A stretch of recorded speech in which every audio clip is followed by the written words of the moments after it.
Hey everyone! Have you ever wondered what it was like to be a knight back in the medieval days? These warriors weren't just masters of the battlefield, they were also the most stylish and well-mannered people in society. But reaching the rank of a knight wasn't easy. It was a journey that demanded noble birth, years of training, and a hefty bank account for all the gear, horses, and squires. And if you thought good looks and charm were just bonuses, well, they sure didn't hurt either. Becoming a knight started young, usually between the ages of 7 and 10, when boys would begin their journey as a page. This stage was all about learning the basics, how to handle horses, hunt, and practice with mock weapons while serving an experienced knight. By the age of 14, they moved up to being a squire. Now, things got more serious. Squires trained with real weapons, learned the art of chivalry, and were responsible for tasks like maintaining a knight's armor, looking after their horses, and even assisting them in battle. If a squire proved their worth, they could be knighted around the age of 18. The knighting ceremony, or dubbing, was a grand affair. The soon-to-be knight would start with a bath and an all-night vigil in a church. On the big day, they'd be dressed in symbolic attire, white for purity, black or brown stockings to signify mortality, and a scarlet cloak for the blood they were prepared to shed in service. Their sword, now blessed by a priest, came with the responsibility to defend the weak and uphold justice. The ceremony often ended with a formal tap on the shoulder or neck, sometimes light, sometimes a good whack to remind the new knight of their duties. Afterward, there'd be a grand feast, celebrating the knight's new role. Knights weren't just warriors, they were also highly skilled athletes. Riding a horse while carrying a massive lance, wielding a heavy sword for hours, and moving swiftly in armor was no small feat. Their weapons included everything from daggers to battle axes, and their armor evolved over time. Early on, chainmail was the standard, a flexible but heavy mesh of iron rings. Later, knights began wearing plate armor, which offered better protection against weapons like arrows. And let's not forget their helmets. These were not only functional, but often personalized with intricate designs, paint, and even exotic feathers or figures. Their horses were just as decked out as they were. From colorful cloth coverings to protective armor, these animals were vital in battle, making knights the tanks of their time. To master their craft, knights practiced constantly. They used devices like the quinting, a spinning arm with a shield on one side and a weight on the other, or practice striking targets with their lances and swords while riding at full speed.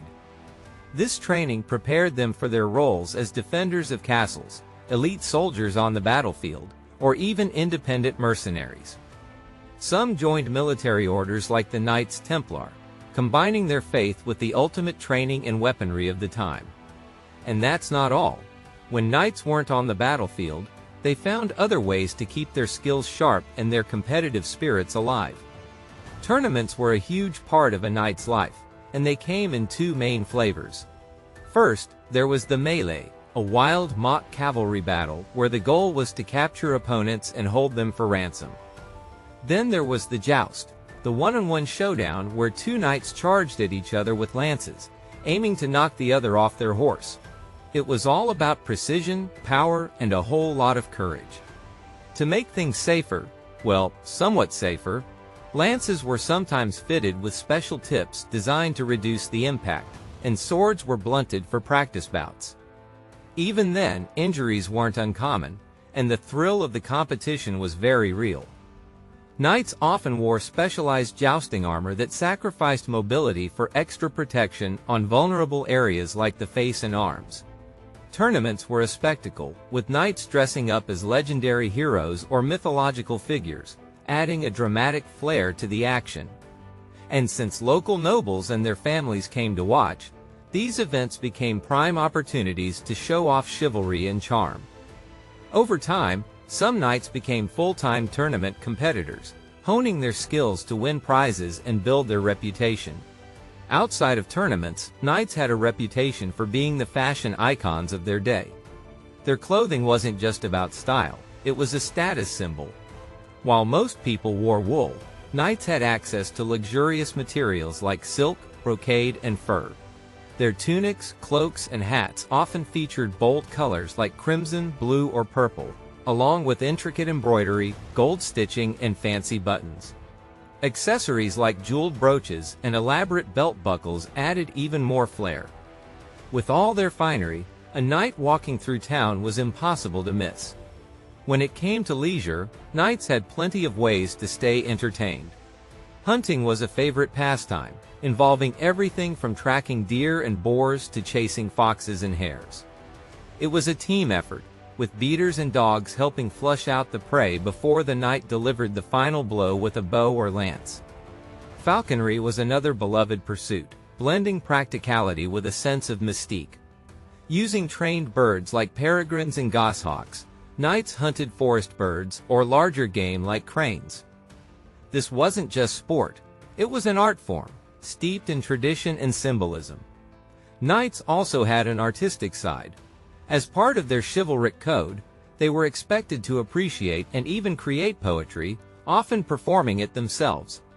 Beyond poetry, they could immerse themselves in books, handwritten manuscripts filled with tales of chivalry, heroic legends, and the exploits of famous knights like Richard the Lionheart. And when things quieted down, they'd relax with games like chess, backgammon, or dice, often wagering for fun or profit. Chivalry wasn't just an abstract concept for knights, it was a way of life. This code of conduct demanded courage, honor, and loyalty, along with generosity and justice, especially toward the less fortunate.